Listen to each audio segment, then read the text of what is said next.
Welcome to the Author to Authority podcast. And today, if you've been thinking that, you're looking at a virtual assistant, you might need one, you might not need one, you're not sure what they can and can't do, can you afford one? Then you don't want to miss today's episode of the Author to Authority podcast.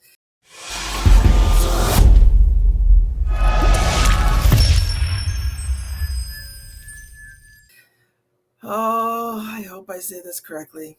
Audience, some days I just struggle with the names, but Beejel, hopefully I said that close to correct. It's actually Beejel, but it's close enough, Kim. Oh, Beejel stands out as both a disruptor and innovator. He was inspired by the 4-hour work week, and he launched his VA venture by hiring 3 assistants. Within weeks, he was working with VA service companies and helped expand the operations from 100 to over 500 VAs over the span of a decade. In 2019, he introduced a groundbreaking VA service, setting a new industry benchmark with a direct hire, no markup fee approach. This model emphasized community and transparency, attracted skilled VAs, and built trust through face-to-face training and events, benefiting both clients and VAs financially. Welcome to the show.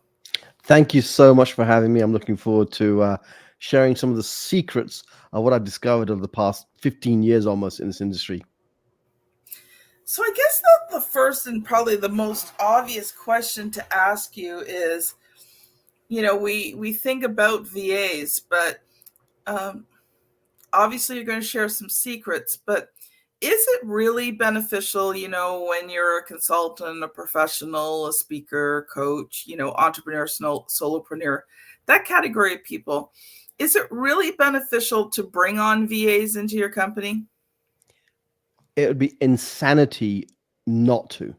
Absolutely insanity. And we'll get deeper into that. But literally, to me, and I'm still a small, we have 130, 40 VAs active right now. Having been an entrepreneur and jumped from opportunity to opportunity, it is impossible with the amount of things we now have to do to not think about bringing on help, whether it's your family members, whether it's your college kids in your neighborhood, whoever it is, we have to. And VAs for me have been the most reliable, stable source of affordable income as a small micro business owner. Yeah, I agree. I have a team of freelancers that I work with, so I do bring on people with different skills, and I have seen the value of bringing in people to help, because no, I cannot do it on my own. It's just way too much in a day. Even with everybody else doing the amount of work they do, sometimes I still have way too much to do in a day. So I hear you. So you wanted to talk today about dark and dirty secrets. So I'm going to let you loose for a little bit just to share what you've prepared for us today. Yeah, so I think I'm going to reveal so people understand a little bit more about the culture of hiring overseas labor and what the options are and what the pros and cons of the options are, right? So I'm just going to assume for the beginning of this discussion that everybody has bought into the idea that we must delegate. You don't have to take my word for it. Every expert on productivity somewhere in the book is going to say, delegate, delegate, delegate. As I mentioned, if you don't, you're going to drown. You're going to drown in that business that you dreamt of creating. There's just literally just too much to do. So let's just assume that for a starting point. Now we're at a point we want to Good place to assume. Yeah. So let's now divide outsourcing, which is really what we're talking about, right? So the overriding theme is productivity. We want to produce better results in our business. One way is to outsource, and there are subcomponents of that industry of outsourcing. One overarching theme is projects and processes. Let me just define that for a second. A project is what you mentioned. I need a book cover designed. That is a project. You go find someone on a platform and they design you a beautiful cover. It's done and dusted, right? You might need a website done. That's a project. This is kind of the easier part of outsourcing. And this is where most people, are engaging with freelancers and stuff to do this type of work. However, when we look at what drives the results in business, it isn't our investment in these projects. As many of your listeners might agree, you get a book, you write the book, you get the book, you've got the book, it's beautiful, you've given a few copies away.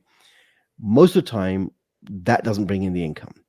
It's what are the day to day processes, the stuff that we entrepreneurs dislike doing, waste of our time, and typically, and what I find more often than not, we avoid doing. That's literally costing us a fortune. It's very easy to spend money on a project because it feels good. We got a beautiful website done, but now there's no traffic coming to the website. Why? Because we're not doing the hustle. This is where I want to focus our conversation. Hiring people that get embedded day to day in our business, that take on little chunks of work that drive actual results. So, how do we find them? Well, let's start off with agencies. So, an agency typically, I know this firsthand, all right, will come out and they say, hey, hire a VA. It's only $10 per hour. What most people don't know is that there's usually a 2 to 5 times markup in most agencies, right? Every company has to make profit, so there's nothing wrong in that. But it kind of irks me when a company is getting most of that money and the people doing the work are getting a little fraction of that money.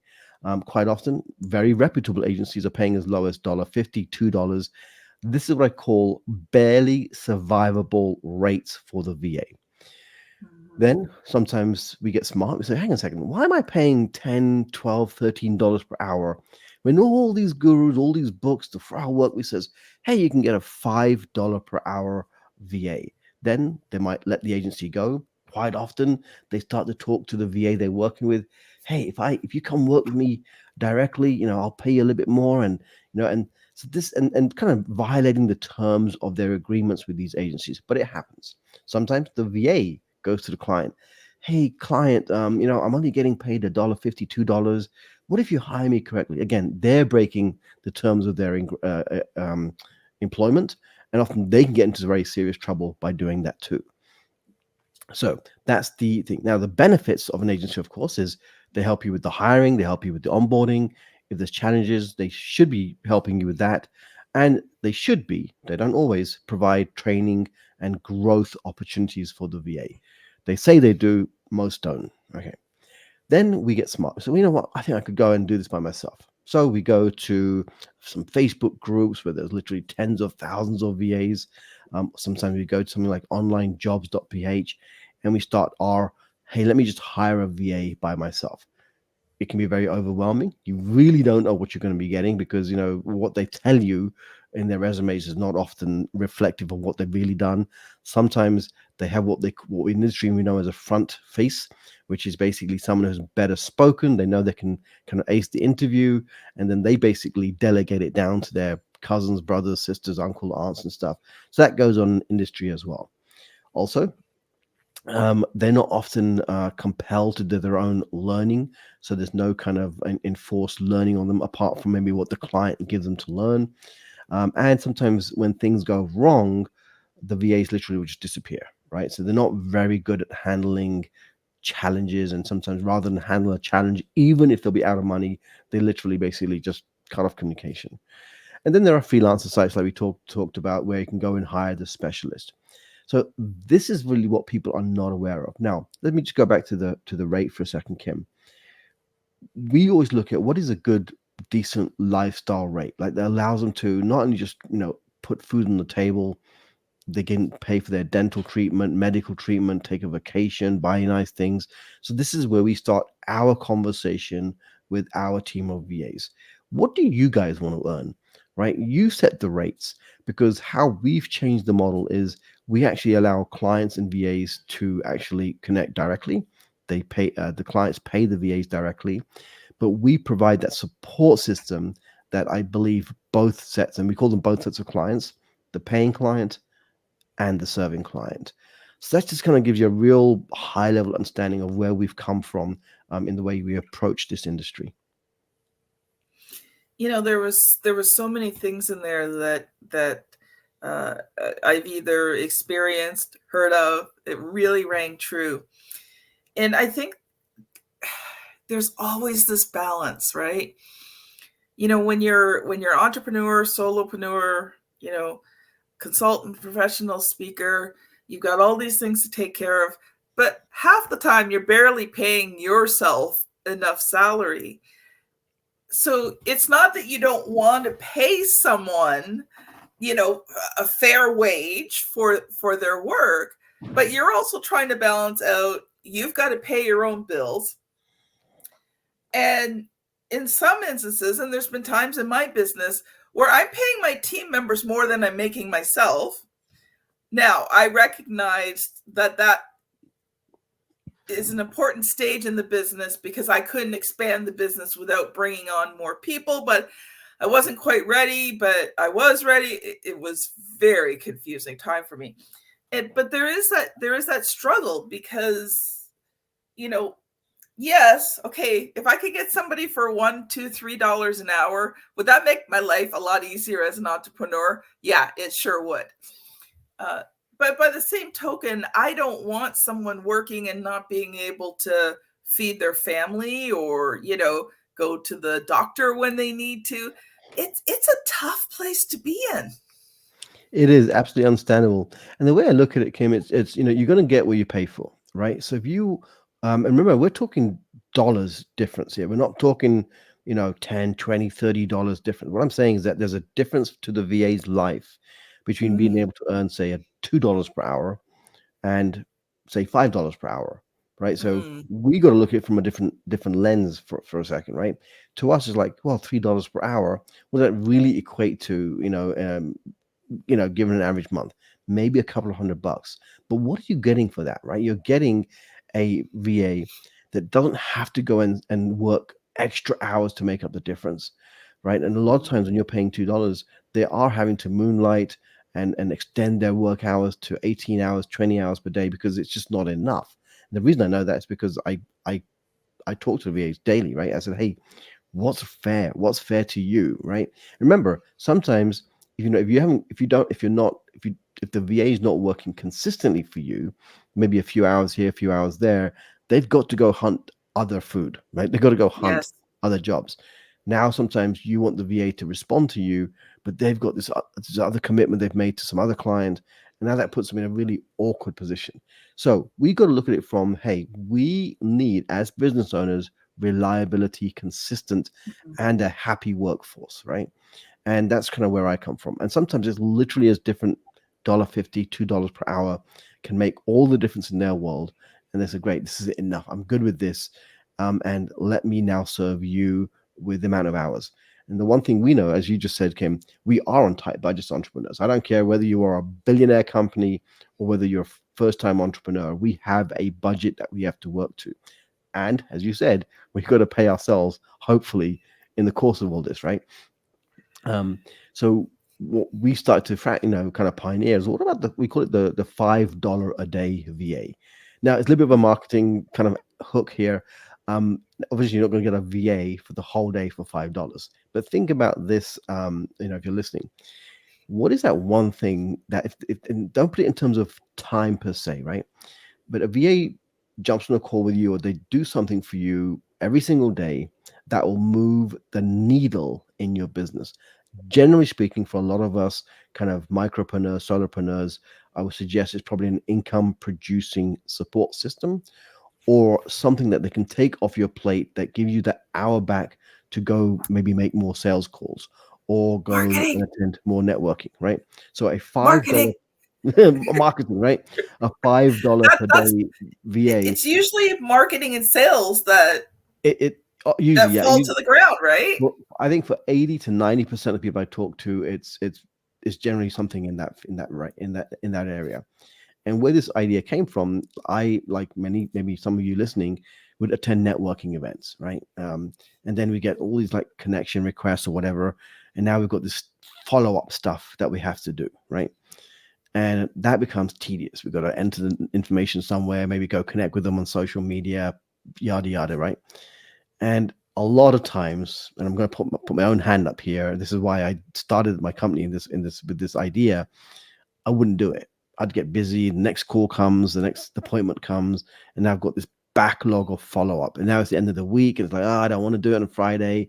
Weekend, I'll do it on the weekend. The weekend comes, I don't. And now, if we don't do the follow-up in a timely manner, Yes. in a consistent manner, over a long enough period of time, we are literally flushing down our time and money down the toilet. We may as well just not show up, right? I know it feels good. We show up for these networking events. Yeah, I'm making these connections.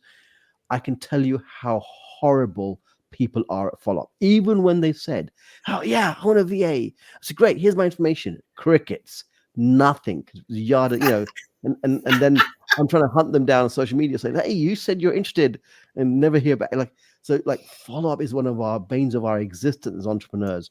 But just imagine if all the VA did was show up 1 hour per day.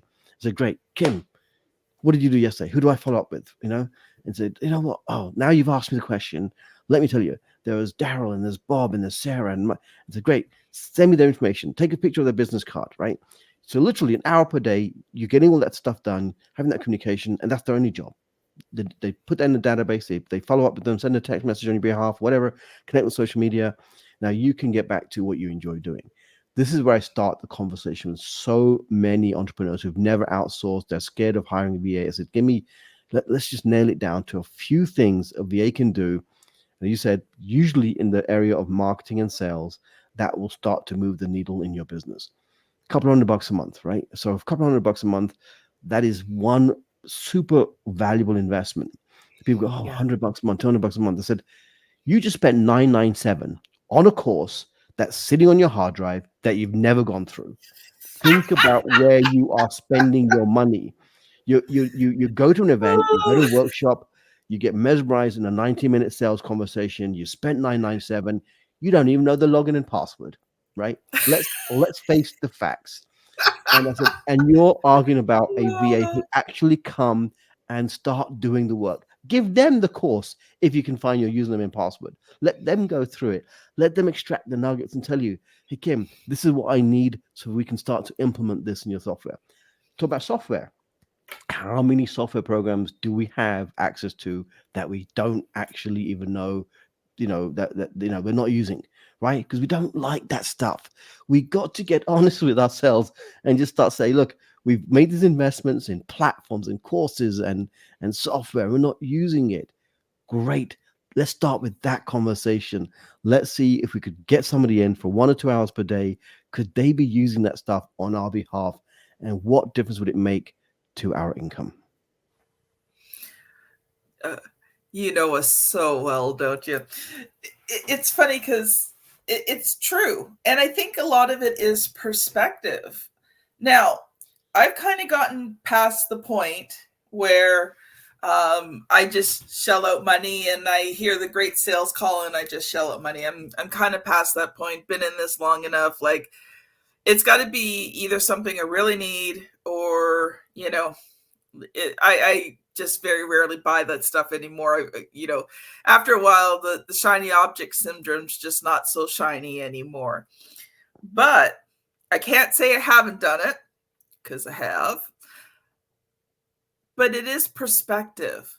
We get hyped up when that call on that sales call and the emotions all kick in. And of course, as entrepreneurs, we're like, yes, I'm going to live that dream. And you get all motivated. But then when you think of spending money for somebody to do something, it's kind of like, yeah, that's, it just, sometimes it almost seems like more work. And I think the one thing that is kind of secret, and I don't think it's a secret. I think it's just something we don't think of is, we want to hire a VA, but either A, we don't have systems in place for bringing on new people. And I think that gets very frustrating because you don't know what to do with this new person.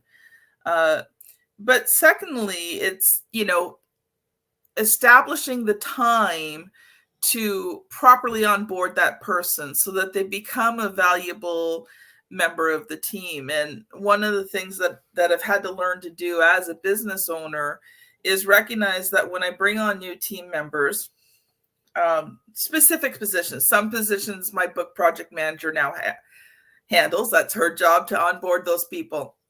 But and I'm teaching her how to hire those people. So eventually I don't have to be through the process of hiring them either. But you can't just bring somebody on, throw something at them, and expect them to be able to do it well. I think there has to be an onboarding system. Would you agree? 100%. Yeah. And one of the things that we do, Kim, as I mentioned, I've been doing this since 2009, I think August to September 2009, is that today we've identified some of these core issues, right? How do you filter it down? How do you hire? Where do you find them? How do you filter? How do you interview? How do you manage? How do you deal with issues when they come? Because they will, right? We're talking about humans in two different cultures, right? So we do our best to bridge this gap between the two. As I mentioned, our clients actually pay the VAs directly, but we still know and recognize there is a support mechanism that both need, not just the client, not just the paying client, but also the VAs. They need a sounding board. We are Mm. not sometimes the best managers of people, right? Even though we like to think we are, and sometimes, and I kid you not, sometimes they say, the VA's just not really doing my social media like the way I wanted. I said, great. What did you? Can I see your instructions? And literally, and can you please handle my social media? Was the instruction, right? It's like, well, what does that mean? Like, if you and I've been doing this long enough. If I said to you, Kim, hey, can you do my social media? Unless you're a mind reader, you have no clue what that means to me, right? So Yeah, and we've so got to be able to that's where articulate, communication's got to come in, right? right? Like there's got to be clear expectations, um, and then accountability and training to ensure that those expectations are being met. Yeah. You bring up a very I love this word accountability. So one of the things I started to do with my clients is said, I know that a lot of us are part of, say, coaching programs, or we've done our annual planning and stuff. I said, but I'm curious, how many of you schedule this stuff into your calendar, right? And very few hands ever go up, right? Even the ones who are in planning programs. I said, let's face it, some of us never plan, some of us plan, but once a year. Some of us plan maybe monthly, maybe. Some of us plan weekly, very few. Some of us plan daily. We're normally more reactive to what shows up. So what if it's as simple as this? What if you have a meeting with your VA end of each week, 30 minutes, and you just articulate what are your priorities for the upcoming week? What are some of the key tasks and things that you are committing to doing?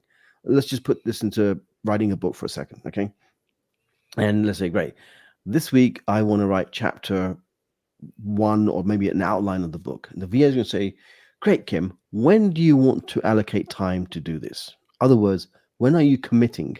They don't use this word because we don't like the word commitment either.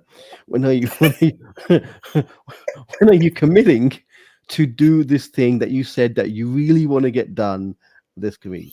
Well, okay, it's going to probably take me maybe, let's allocate an hour on Tuesday, and the VA goes and puts it in your calendar. Then on Tuesday, VA says, "Hey Kim, committed to getting this thing done on Tuesday. Is that still the plan?" You're going to say yeah or no.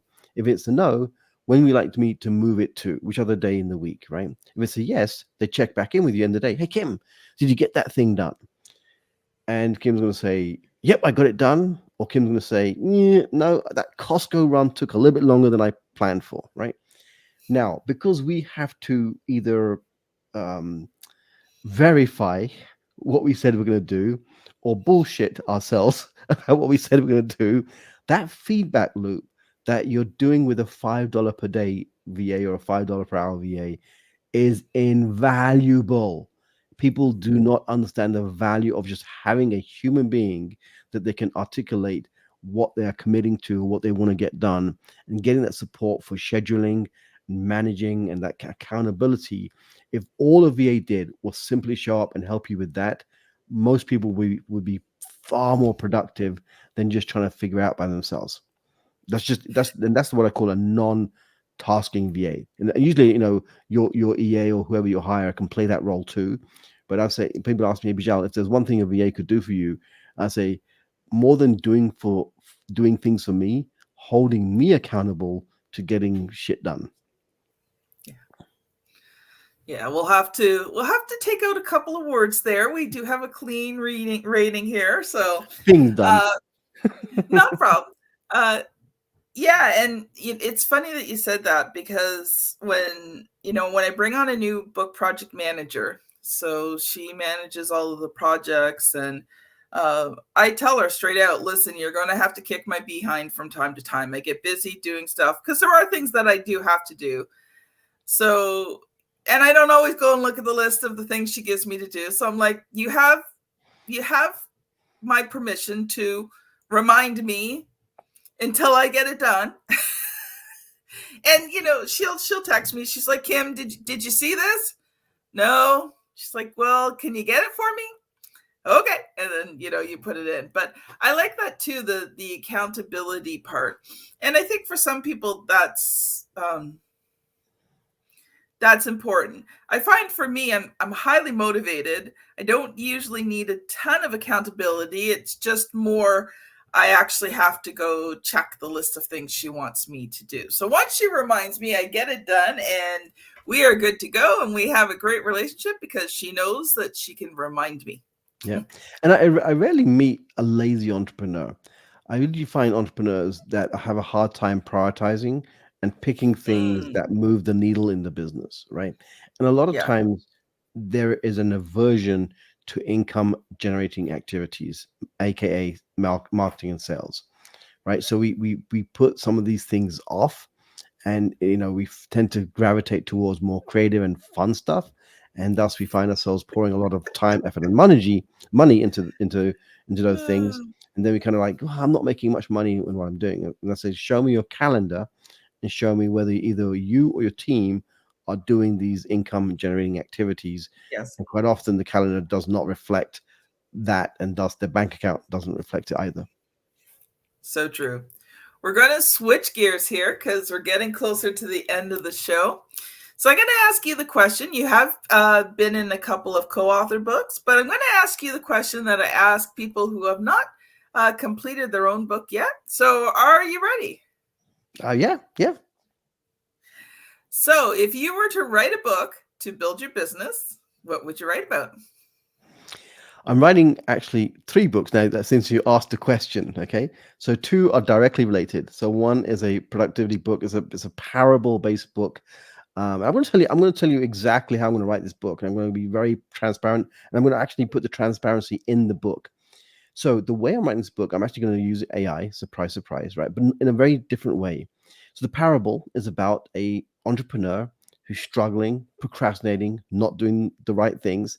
Oh, where have you heard that story before? Oh yeah, that's my story.